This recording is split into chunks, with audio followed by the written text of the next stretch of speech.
It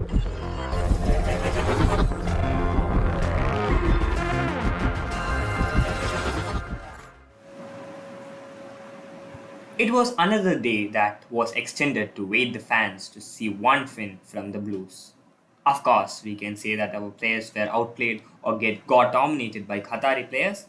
But if you have watched the whole match, then you must acknowledge that all our players gave their all to maintain the scoreline as low as possible.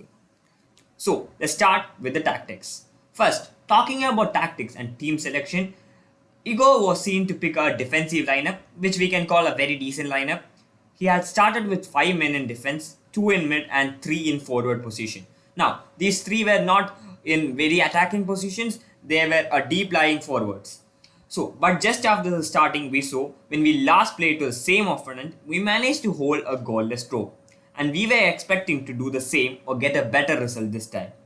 So, from the early minutes, as expected, Qatar played among themselves and waited for India to come forward. They kept moving in the empty spaces between the midfielders and got a very early corner in the second minute. On 7th minute, Bipin got one open chance but failed to make it out as found no one to respond to his cross.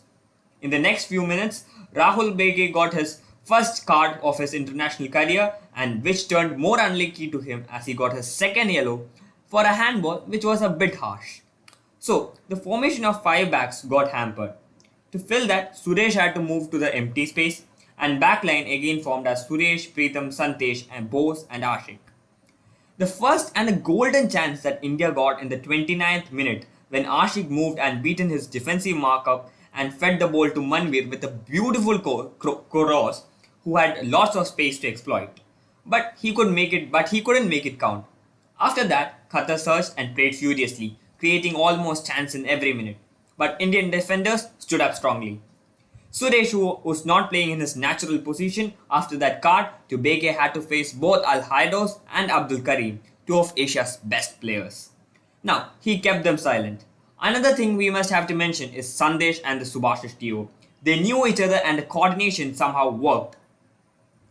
Alongside Preetham, they almost made quiet to every single chances. What to say about another player is Glenn Martins. He was phenomenal. The player was doing his debut but felt like he had enough international experience. In some moments, Glenn went down to mark and not to give proper position to shoot to Qatari players.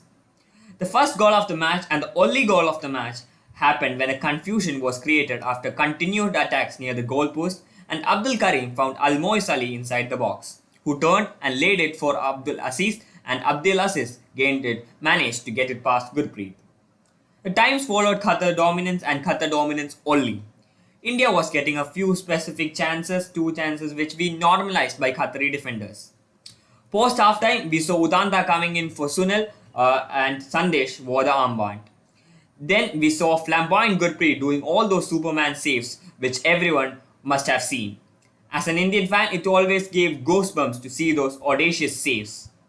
There was no doubt in Qatar's total dominance, and they earned a barrage of corners during the phase, but they couldn't create the impact they intended to. After then, Apuya came for Glenn, Sahil came for Ashik, and Liston came for Suresh. Akash also came in for Bipin. They all tried a few with Apuya running through Qatar empty zones, Sahil doing some quality dribbles that was good to watch. However, it ended with the same scoreline, that's a 1-0 scoreline. Now, in the last few minutes when Sahal was brought in, we saw a good connection with Sahal and Liston. But too late to bring them on a sub, some may criticize it as. But the problem was that we were trying to maintain a defensive lineup and we didn't want it to concede more than 1 goal. Now, let's move on to the positives.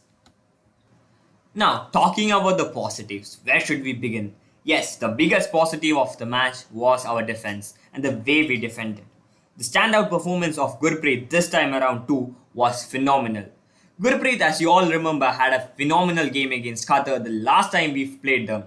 So Gurpreet showed us why he is the best in India and why he is the wall of Indian football this time around too. He was questioned after his ISL performance, but he silenced every one of his critiques.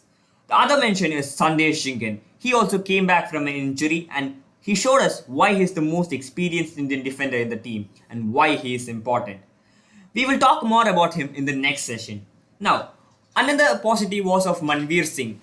But the problem is that Manvir couldn't finish his chances. He was the one with the most number of chances. So he tried his best to threaten.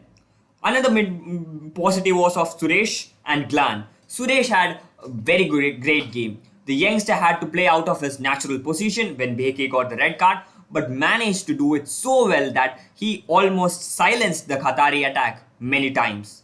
Talking about Glan too had a very good defensive contribution. Subhash's boss also was on point. Now, Apoya was calm and he tried to move across the Qatari empty zones.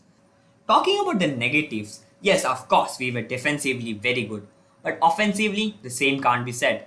Like, we were missing a lot of chances. We created only 3 chances, in my opinion, and all those 3 were missed.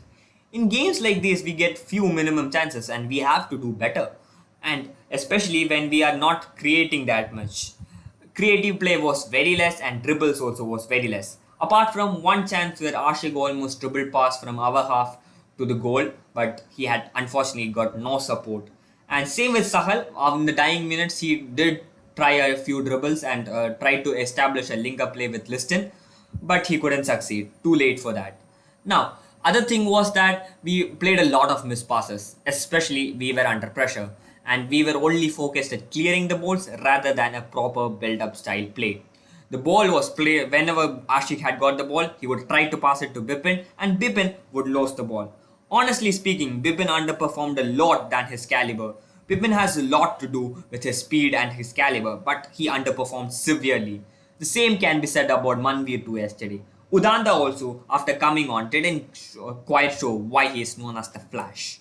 Now, other thing was that positioning. After we got 10 men down, 8 of us were defending. Of course, we are playing against Qatar and we have to park the best. But still, a more more balanced approach could have been better, in my opinion. We have to win the next 2 matches, move to third spot in the table. All the tactics might be same if we think as of a coach. But he can change the formation to 3-4-3 or a 4-3-2-1 or a 4-2-3-1 so that the midfielders to create at least some. We need Branton or Apuya to start next match. Apuya with Suresh can be good. Now, Glan is an exceptional case. Glan was good, but Apuya can also do the same. Then also according to the situation, the coach can take the decisions. Both Afghanistan and Bangladesh are not weak teams and we need to remember that. So let's hope for the best and let's hope that India wins the next 2 games and qualifies for the AFC Asian Cup next round.